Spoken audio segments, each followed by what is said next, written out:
వరుస దొంగతనాలతో పాలకుర్తి మండలాన్ని భయభ్రాంతులకు గురి చేస్తున్నారు దొంగలు. బొమ్మెర గ్రామంలో ముసుగు దొంగల బీభత్సంతో గ్రామం ఉలిక్కిపడుతుంది. వృద్ధులను, మహిళలను టార్గెట్గా పెట్టుకుంటున్న ముసుగు దొంగలపై వేట ప్రారంభించారు పాలకుర్తి పోలీసులు.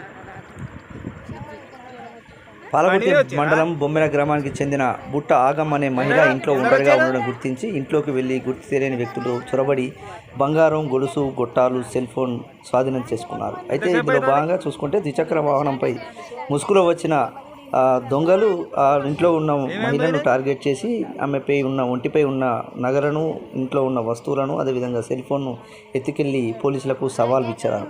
దీంతో పోలీసులు దర్యాప్తు చేపడుతున్నారు. అయితే వరుస దొంగలతో పాలకుర్తి మండలం అయితే భయభ్రాంతులకు గురవుతుందని చెప్పేసి అక్కడ ఉన్నటువంటి జిల్లా వాసులు ఆవేదన వ్యక్తం చేస్తున్నారు.